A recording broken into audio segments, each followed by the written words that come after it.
So you want to hear my thoughts about Borderlands 4? Well, here it is. First off, I do want to give a big thanks to 2K for sponsoring this video.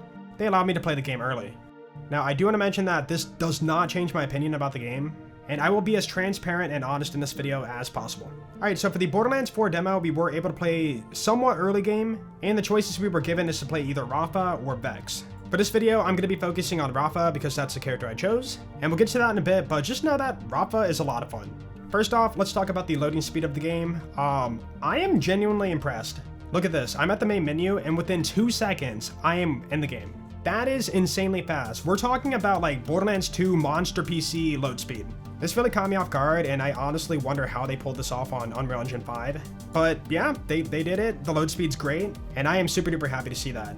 Now, I will mention there is a lengthy 6 to 7 second warp tunnel, and this is one of the longest warp tunnels we've ever had in a Borderlands game. So I'm assuming a lot of the loading the world is happening during this animation. So factoring in the warp tunnel, we're looking at about 8 seconds, which is still way faster than Borderlands 3. Remember, this is a massive world we're loading, so this time frame is okay for me. Alright, so the world. I will say it is beautifully done. All locations feel different, they're very vibrant, and in this case we have a grassland. So there is going to be a lot of green for this map. Now, we were given just over an hour to play the demo, so we're just going to go through the footage and let you know how I felt as I took on the content. For the first 7 minutes, I was going through the UI, the controls, adjusting sensitivity, you know, just getting a feel for the controls and whatnot. Just know there is a lot of button combinations that need to be learned, so don't judge me too hard when it comes to the first combat encounter. Like, having all the knowledge from Borderlands 1, 2, 3, the pre-sequel, all the games, I will just say all that knowledge is kind of thrown out the window when it comes to Borderlands 4. There are so many new controls and so many new mechanics that you have to sort of relearn or just learn them. So it's not going to feel 100% natural when you first play the game. Anyways, finally to the gameplay, I experienced gliding for the first time and dashing. You probably already know about this and have seen it in the trailer, but it feels good. When it comes to any extra movement options, I'm all for it. To my right side, I saw a big open cave and I really wanted to check it out, but unfortunately, we had a limited playtime on this demo, so I had to make sure I got work done.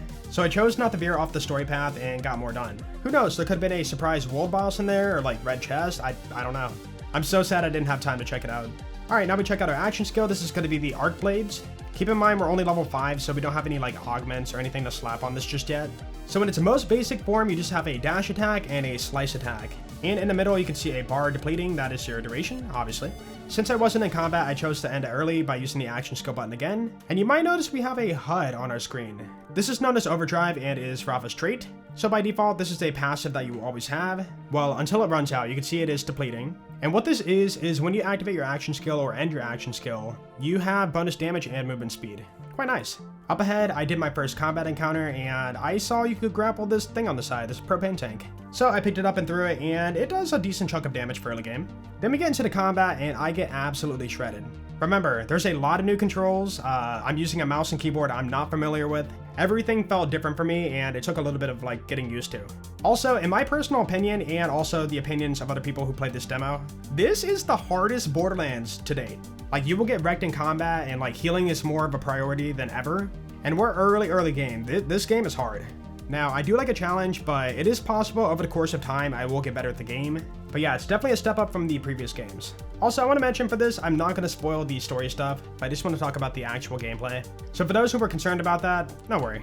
During all that chaos in the combat, I never thought to use a rev kit. So we have a new bind for that. I pressed the T button on the keyboard, and I was able to get my HP back. At this point, I was kind of wondering where to go. I looked at my compass, I didn't see any markers, so I just followed the road. And I think it's a good time to talk about the compass system. At first, I was like, okay, I can probably get used to it, but I would prefer a minimap. But after playing this demo, I really noticed, like, dang, without a minimap, I am so lost. If you look at the compass right now, there is so many icons cluttered in one area. And with me being new to the game, I wasn't sure what to follow or where to go. So I found myself opening the giant map a lot to look at where I need to go. And even with that, I still got lost quite a few times. It usually happens when there's a lot of like going up and going down. But yeah, having no minimap really does make it a little bit more difficult to traverse around. Now, I know what some of you are thinking, why not pop up Echo 4 and like, you know, follow him? I'm gonna be honest, I was so immersed into the gameplay that I kind of forgot he existed. So I don't use him until much later on. Down below, I find an alternate path and find my first fault symbol. And vault symbols are way better in this game. They actually reward you. When I find this one, you can see I acquire 5 of these things, and these things are actually used to upgrade your SDUs. So it seems like collectibles in the world are going to reward you with these SDU points, and that is how you can upgrade your SDUs. And I did notice in this demo that they did tone back the visual pollution quite a bit. A lot of things in the trailer had a ton of flashiness to it, but upon repeating those things for myself, they were definitely way toned back. Good deal, that's a plus. Alright, so we passed by this blinking blue thing. I had no idea what it was at the time, but these are actually your save stations. So, if you die, you respawn right there. Also, the radius for hitting these things is large. You can trip a save station from really, really far away. That is a very nice addition. Up ahead, I find a bunch of red dots, so I figured, you know what? Let's do a little more combat. But before I do swap over to a new action skill known as Apophis Lance, and that is going to be that gun zerg thing we've seen in the trailer, which is your left-handed gun. And I will be completely honest about this, I didn't really feel this action skill that much. Like, we are early game and don't really have any augments we can slap on it to make it any more different or better. But you guys know me, I've never been a huge fan of like charge, Malawan stuff in BL3. And that is what this action skill kind of reminded me of. You charge up and release shock damage. And I guess it's a good time to talk about the modifiers on enemies. As an extreme hater of modifiers from Borderlands 3, the modifiers in this game really aren't that bad. They are way more like ARPG, and they don't really drastically change the game too much, but it does add the extra layer of difficulty on the enemy, and they don't make you suffer like the Mayhem modifiers did in BL3. On my way back, I found a body of water, so I figured, you know what, let's check out the swimming mechanic. Turns out swimming seems to be only on the surface, you can't dive under, so it's only going to be a way of getting around. I'm a little bit sad about that, but I guess it makes sense. I followed the compass to the next objective, and you might notice this giant blue barrier around the area. This is an end of world general waypoint. Basically, whatever needs to be done for the mission happens within this circle. I do think that's a pretty good addition. I find my second enemy with a modifier known as Shielded, and it just gives him a second shield bar. Good challenge, I like it. Later on, I find a red chest sitting in the road and open it up. Right away, I saw Jacobs, and I'm a huge fan of Jacobs, so I'm gonna be doing Jacobs. Also, I see a throwing knife for the first time and thought, oh, I gotta try this thing. So throwing knives are going to be part of Ordnance, which is your heavy weapon grenade damage slot. And the throwing knives are considered grenade damage, ordnance damage. It is a little bit weird to think about, but some throwing knives can blow up like grenades, and just think of them like grenades, pretty much. Now I get to experience throwing knives, and oh, they feel so good. You do have to line it up extremely accurately. You can't just like randomly throw it unless you get the homing modifier on it. But yeah, they feel really good, and I'm glad we have an extra ranged option for melee builds. And I can only imagine how crazy they become if you get a legendary version, or heck, even a purple version. They could be pretty good. Then I ran into another bad A enemy. Sorry, I don't cuss on my channel. Bad A, that's what I'm gonna call it. And I did notice they're extremely plentiful for this session. I was told that the difficulty was tuned up a little bit higher than usual to, you know, give us content creators a harder challenge. I will say I got my butt kicked quite a few times. And like I said before, this is definitely the hardest Borderlands I've ever played for the first time. However, as a veteran, I do like the challenge.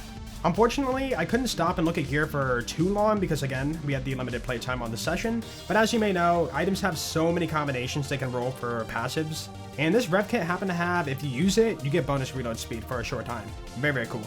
And yeah, going back to the compass system, I see that the objective is forward, but I can't walk through a wall, obviously. So I have to open the big map and figure out where to go. It was at this point I'm like, oh dude, I forgot about Echo 4. So I look at my options and figure out, okay, echolocation is the Z button. I click it and then I know where to go. Now Echo 4 only stays off for about like 5-6 seconds. And then after that he will despawn and you have to click the button again. It's not a big deal, it's very easy to click the button again. And now I have an idea of where I need to go. Now I hit my first level up and it was time to spec my skill point. I decided to go for more gun and melee damage because I kind of need that right now. And I also want to mention I would love to check out the other trees and stuff, but unfortunately for the demo we cannot respec our character. So we were stuck with what we had and had to go with it. So yeah, I'm back on the arc knives. I just find them to be the most fun and love melee. And now is a perfect time to talk about the arc knives. So arc knives are extremely fun, spammable, and the hit detection on them is extremely generous. I can completely miss the enemy on my side visually, but the arc knives will still connect and it feels pretty good. I guess as a Borderlands 2 fan, I love Zero's execute skill where you like dash at the enemy when you do melee. And the arc knives allow you to do that back to back, you know, the dash attack. So it really does give that vibe and makes melee feel a lot better for this game. As for the random wacky weapons with their random parts, I honestly didn't stop and like read what they do too much because, again, limited time. But I will say every gun felt completely different, even if it was the same manufacturer. So the gunplay felt really good and quite diverse. Like even more diverse than Borderlands 3. There is a lot to it. For the Borderlands 2 fans, I will throw this in here. No infinite vertical melee. All good though because we have throwing knives. Right after, I died. So we get to watch the respawn animation. This respawn animation is the longest one in the franchise so far. From fully bleeding out to completely having control of your character again, it takes about 20 seconds. Yeah, that's pretty long, and I'm really hoping that gets changed before release. For Borderlands 4, they're pushing for fast-paced gameplay, but this really does kill the pacing. I do understand that bleeding out is a punishment, you should play better and not die in the first place, but being out of the action for 20 full seconds is a pace killer. I hope they speed it up and make it a little bit faster. Then we come up on some vending machines. You might have noticed in the old trailer there was an item floating on the side of it. That is your item of the day, so you can actually buy it without going into the vendor. I do like that, good touch. Also, the vending machines are way more packed, there's a lot more to buy from. As for the ammo vendors, they are no longer shoppable. They are only there for buying ammo and selling off your junk. Gun vendors, which you'll see later on, are going to be for your guns and for your ordnance items. Health vendors are for your shields and for your rev kits. Moving on, we take on our first boss, known as Horus. I'm not going to spoil the main story or why this guy's here, but this guy wasn't too hard and was just a healthier version of those flying dudes we fought before. When you get to phase 2, he does bust out a scythe and kind of go crazy, but he wasn't that bad. Also, he dropped a little loot pile, so it is possible he has a dedicated drop. Unfortunately, I couldn't farm him due to the limited time, so I had to pass on. Man, I want to farm so bad, come on. Anyways, moving on, I got lost again. The compass was telling me to go to the objective, but there's walls in the way, and eventually I did find where to go. You might mention, why not use Echo 4? Well, he's not completely accurate just yet, and sometimes he'll just tell you to go through a wall. To be fair though, they did say this is a beta version of the game, and Echo 4 is going to be fine-tuned before release. I just want to be transparent with you guys. The game isn't perfect yet, but they are aware and are working on it. I got lost again, but this time Echo 4 did save the day, and we encounter our first Ripper enemies. Oh hey look, it's Boom Boom. No, this isn't Boom Boom from Borderlands 2, but they do explode when they die, so you need to back up. I learned from that. At this point, the game did get quite a bit more difficult, but to be fair, I was a little bit underleveled for skipping a bit of combat. I mean, we have limited time on this demo, so I had to skip some combat. I collect the objectives in area, go back to the main town, and that was the end of the story mission. Cool thing about beating any story mission in the game, or even side mission, you are given a loot crate. But yeah, you're given a loot crate and you can open it up and get a reward out of it. For mine, it showed I can get a green to blue assault rifle, and I ended up pulling a green one. Pretty cool. After that, I checked out a gun vendor for the first time, and as you can see, you can purchase guns and ordnance items. Again, ordnance is going to be your heavy weapons, your grenades, and your throwing knives. There could be even more for ordnance in the game, but that's all we know at the moment. Alright, now for the side mission, I do look at the minimap and go to that location, and sure enough, it's Claptrap. Yeah. It's here you can read about the mission and see all the rewards you're going to get for completing it. You get purple rarity tier XP, white rarity tier money, a green or blue pistol, customization, and iridium. As for what iridium is used for in this game, I have no idea at this moment. Hopefully something cool. I will skip forward a little bit here to not spoil the mission, but there is a lot of combat. But what I do want to highlight is how creative they get with the grappling in this game. The objective for this location was to use the mirrors to bounce a laser to a door, and the laser would explode the wall and open the door. So it did take me a little bit to figure out what to do, but eventually I did see the grapple icon, and these will turn the mirror and allow you to bounce the laser around. I thought that was pretty cool. After opening the wall, it was a true test of your movement, and we got to do something really cool I've been begging for in a Borderlands game, and that is a parkour tower.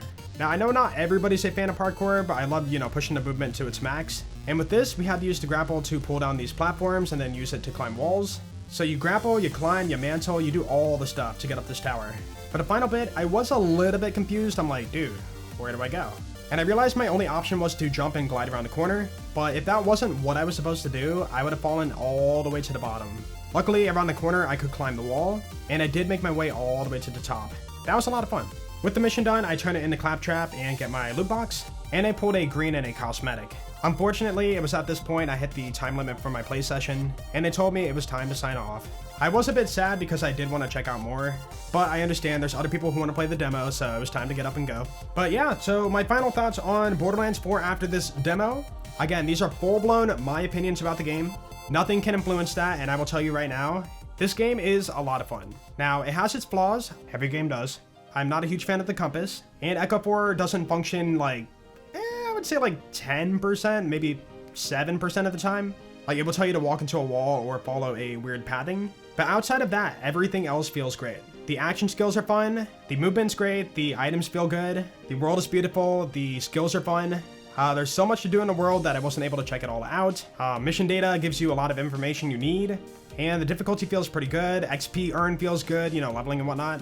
There's so much I could talk about, but for the most part, this is the most different feeling Borderlands we've ever had, but I mean that in a good way. Keep in mind we played a very small section of the game, and there's so much more to check out and form opinions on, but as of right now, for what we played today, I can confidently say I am looking forward to this game. I hope it gets post-launch content, I hope it gets good DLCs, I hope it gets, you know, takedowns, really cool DLC items, and like much more. And again, I do want to thank 2K for sponsoring this video and allowing me this opportunity to show a little bit of Borderlands 4. Also, if you would like to, you can pre-order Borderlands 4 using the link in the description below.